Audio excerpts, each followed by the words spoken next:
Smokepit Fairytales by Trip Ainsworth. Chapter 14. The Black Wine of Hesperides.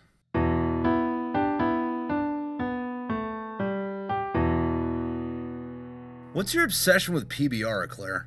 I opened the refrigerator in the barracks room Eclair and I used to share. It's nice when I have too much month at the end of my money. I grabbed one and tossed it to him. Ginny said she's buying me dinner tonight. I cracked open my beer. Yeah? You're just gonna party in the barracks with her and eat ramen? That's not fucked up. No, I'm going to pick her up in the Camaro and go find something to do. She said she wanted to buy dinner tonight. That's cool. I wish chicks would take me out on dates. Pay for dinner and shit. Yeah, but you're dating a fucking alien. I don't know if you're even allowed to complain about women anymore. Yeah, I guess you're right. But I haven't seen her in a few weeks. Why not? Work? I said with a shrug. Gross. How's that retarded-ass base unit treating you anyway? Same stupid shit. I had one fucking Lance Corporal who was about to get discharged on some program that would have put her through the Naval Academy and the government would pay for it all and all that. But she fucking backed out, dumped her boyfriend, and then married another female Marine. In the section. You're shitting me, right? Nope. And that'll happen in a week. Then we had a health and comfort inspection because the fucking CO thought someone had drugs in the barracks, and when they came through my room, the fucking sergeant major found a bag I had full of protein powder and he thought it was cocaine. Fucker tasted it and everything and kept saying, "Is this narcotics, devil dog?" I hate being a pogue. I hear you, man. I'd rather be in Iraq too. Yeah, it's whatever. What's Doc up to tonight? I think he's on a date with some island beaner. What is it with the sailors and Filipinos? I don't know, man. I have a buddy that's been on like 6 Mews, and he says every port he goes to, the hookers are all little Filipino girls. Like, even in Saudi Arabia and Spain. That's probably just human trafficking at that point. I pulled out my phone. It had been buzzing for a few minutes. Hey, I just got this message from Penelope. She got a hold of some of that virescent black wine. Oh, yeah? Yeah, she wants to know if you and Ginny want to double date it up. Yeah. Let me text her. Cool. I'm gonna go smoke. I stepped out to the catwalk and lit up a Lucky. Before I was halfway done with it, Eclair came out. Ginny said she's in. Sweet. When are y'all getting married again? A couple of months. We were trying to figure out if it would be easier to take her family to Indiana or my whole family here. Then we said, fuck it. We're going to do it in Vegas. That way everyone has to travel?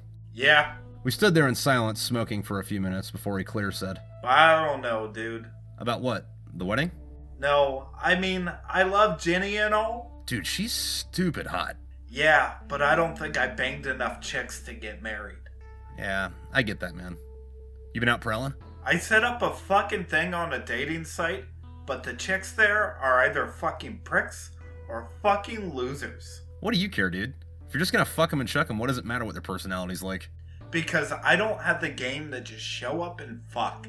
I have to talk to them for like 15 minutes in person first, then buy them dinner or some shit, and I can't stand talking to them. There's a reason they have to find men online. They're such fucking weirdos that they can't find people in person.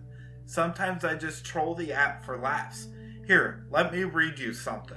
Eclair pulled out his phone and opened his dating app. Okay, check this out. Teacher, feminist, humanist, and loudmouth. We are complicit in a white supremacist society and responsible for breaking it. If any of that sounds gross to you, peace. Swipe left for guns and douchebaggery. I'm generally more attached to oddballs somewhere outside the mainstream, but I'm shallow and will right swipe anyone who is hot. So, she'll fuck a stranger she met on the internet, but doesn't want to date a real man? Yeah, no shit. Eclair put his phone away. The skeezer has to meet people online. She probably just got tired of the glory hole. I know what you mean, man. I tried that online shit, but it turned out that I just fucking hated everyone so much that I didn't even send people messages. It's like, hey, I don't want to read your profile and I don't want to get to know you. I just want to punch your cervix with my dick. Yeah, where's the site for that? I know, right? We stopped by my barracks so I could grab a nicer shirt. I grabbed a purple button-down with vertical black stripes. We took Eclair's Camaro down to Encinitas to pick up Ginny. She was waiting outside when we pulled into the parking lot. I climbed into the back. Cars from the 60s were made for midgets, and there was no real reason to make them that small.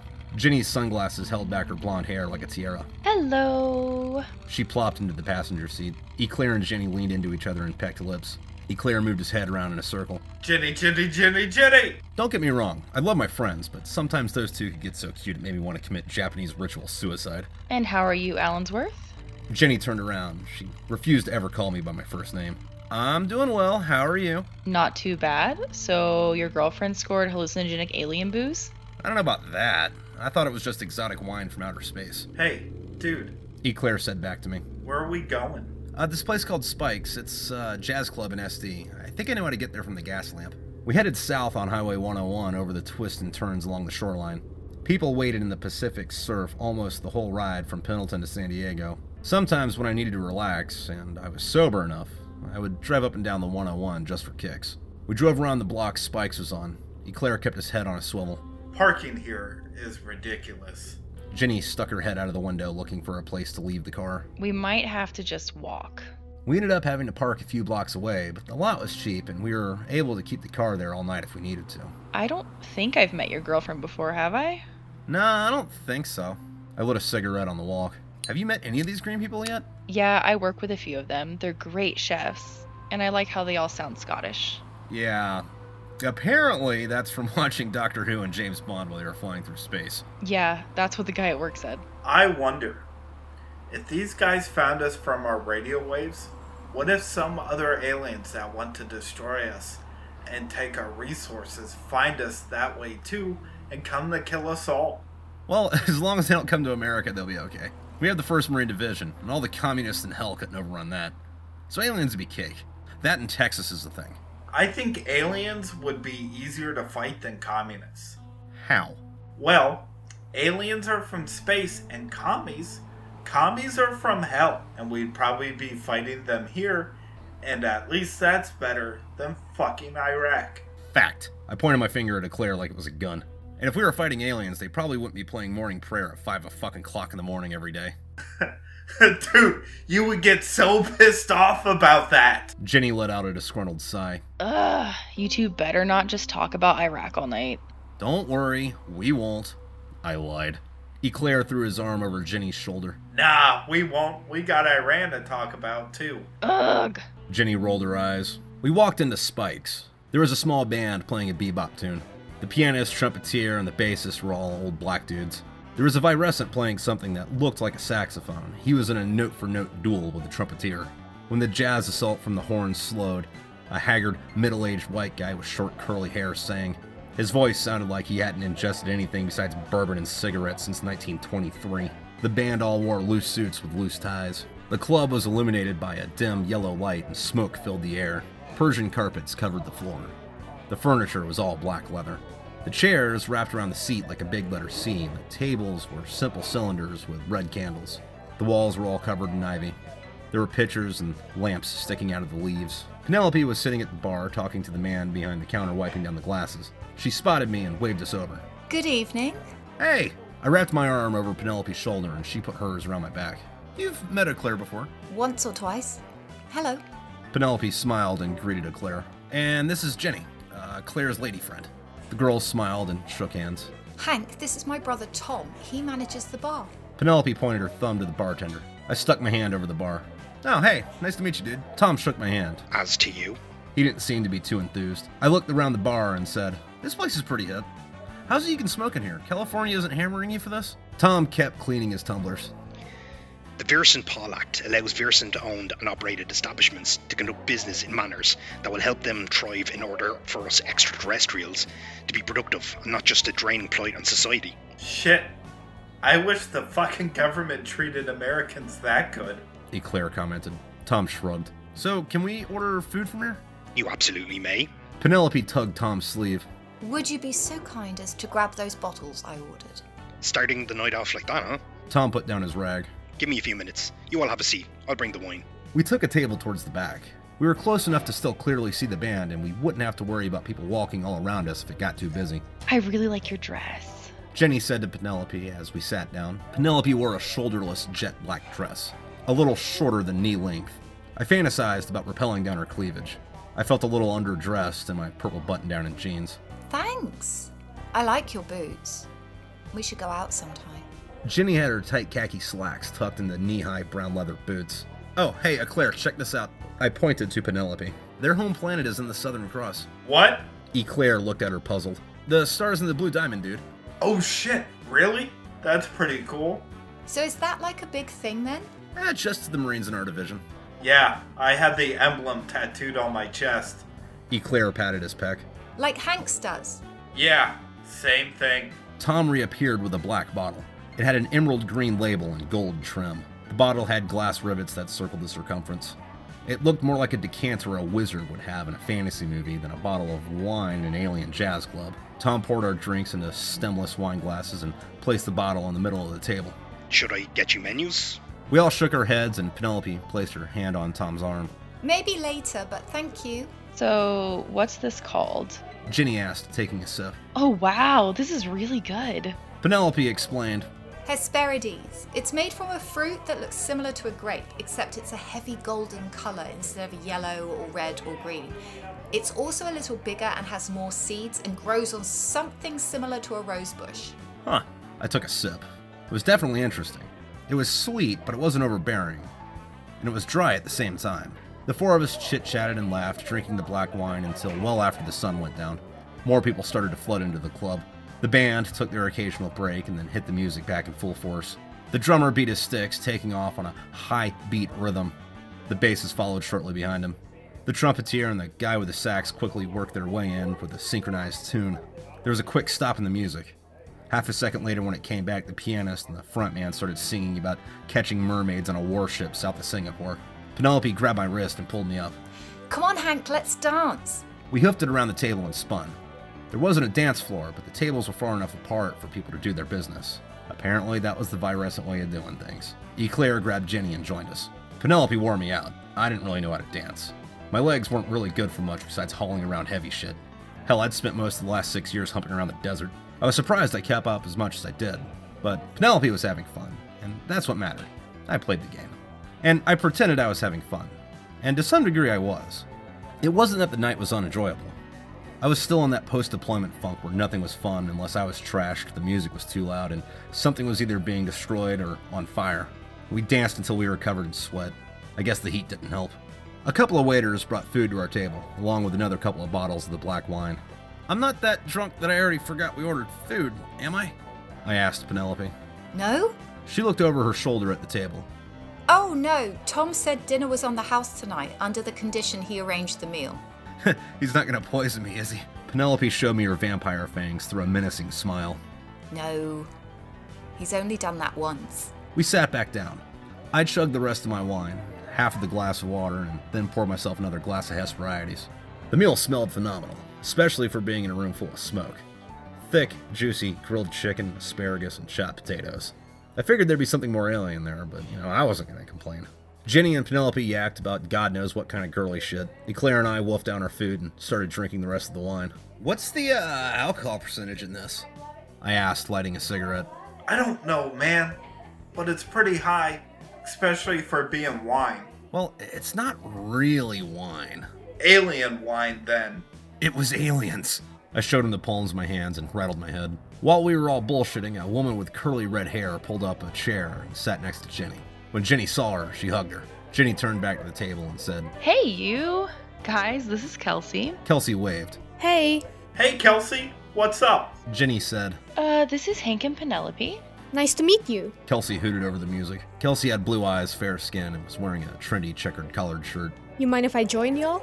No, the more the merrier. Join in. Penelope grabbed an extra glass from another table and poured Kelsey wine. I think we went through another 3 or 4 more bottles. The girls had their own conversations. Eclair lit a cigarette. So, there was this guy in Elkut. He fired at us and started running back. I sighted in on him and fired 9 fucking times. And the fucker kept running. So I think, fuck, I can't shoot for shit. Who the hell let me in the Corps? And then we get down the street, the guy's laying there bleeding out, and he's got 9 holes in him. He was all there shaking and shit. I'm pretty sure he was already dead, so I stuck my finger in one of the holes to feel for a pulse. That's not how that works, dude. Plus, you probably have AIDS now. Nah, Well, dude, this one time in Afghanistan, we rolled up to the middle of nowhere and we come across this compound up in the hills outside of Herat. This old timer comes out and says, I haven't seen you guys in a while, and we're all like, the fuck are you talking about? We just got here. And the old guy says, y'all are Russians, right? And we're all like, dude, that fucking war ended like 20 fucking years ago, man. Have you ever left this fucking farm? Ginny let out a disgruntled sigh. What? Penelope asked her, perplexed. The girl's eyes were glazed from booze. When these two get drunk, all they do is sit around and talk about how awesome the Marine Corps is in Iraq, Iran, and Afghanistan. What's Iraq, Iran, and Afghanistan? I haven't really been paying attention to them. How do you not know what that is? Because I've only been on your planet for about 2 years. I'm sorry I don't know fucking everything yet. Sorry, didn't mean to offend. Their countries. So what's the deal with drinking and talking about them? Did you both spend a deal of time there? No! We fought a fucking war there! Eclair exclaimed. Fuck yeah! I put my fist up and Eclair punched it. Penelope looked at me with a motherly concern. You were in a war? I was in one. He was in two. I raised my glass as if to toast. Why didn't you ever tell me that, Hank? I don't know. Ain't never came up. Penelope looked at me silently with anxiety and awe. She blinked a couple of times, visually inebriated. All right. She took another sip of her wine and turned back to Ginny and Kelsey to continue their conversation. I put a cigarette in my mouth. Before I could light it, Penelope spun back around. Have you ever killed anybody? No. Eclair and I busted out laughing. We slapped each other on our backs with a cackling roar. I slapped Eclair's chest with the back of my hand. Have I ever killed anybody? Tears were rolling down her cheeks. Eclair put his hand on his forehead. No, we just sent a lot of assholes to go meet their virgins. I'm not following. I put my hand on Penelope's thigh. Babe, this is a conversation we'll have when we're sober. All right. It just doesn't seem like there was a war here recently. I lit my cigarette. No one here really cared. The only people it really affected was the military, and they didn't even really talk about it in the news. Eclair added, Yeah, the media just fucking ignored it because it wasn't popular. And the fucking government shitting on the veterans? Fuckers. yeah, fuck it, dude. I got smokes, booze, and boobs. There's nothing to complain about right now. Ginny shook her head with a vexed face. Kelsey excused herself to the bathroom. Ginny and Penelope followed. I waited until they were out of sight. So, what's up with that Kelsey chick? She's a skeezer. What? Filth pig. Fuck me for quarters type? Oh yeah. Dirty slut fucked her way through 1-5 before her husband in 1-1 found out about it and divorced her. Bitch owes me $200 too. You banger? God no. I don't want my dick to shrivel up and fall off.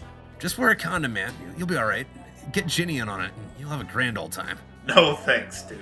Come on, man. Ginny can wear a strap-on, and you two can double team her. I ain't all about that, man. What happened to augering out chicks you met on the internet? It's like the same thing. I don't know, man. I think that gig's about up. You can always just microwave a watermelon and fuck that. The girls came back, and we drank and talked for about another hour. We stumbled out the front door and smoked another cigarette under the red glow of Spike's sign. I'm too fucked up to drive. Eclair bumbled to Ginny. We can get a hotel. I had my arm over Penelope's shoulder. I looked over to her and said, "They're my ride." Oh, good. I was planning on taking you home anyway. Penelope clawed my shirt. Kelsey disappeared into the shadows with a stranger she met about 15 minutes prior. Hey everybody, thank you for listening to Smokepit. Hey everybody, thank you for listening to Smokepit Fairytales Chapter 14. I would like to thank my voice actors, Damien, Larkin, Diane, Spencer, Chuck, LaVoki, Dan, Brady, Ash, Nichole, and Val. I'd also like to thank everyone that's supporting the channel on Patreon and everyone that has gotten a war chest. And if you don't want to wait for me to read all of this to you, like the chapters are available on the Patreon. Also, you could just get the audiobook wherever that is. That should be wherever you get audiobooks. But yeah, it'll be a ride. All right, I'll catch you around. Oh, god damn it.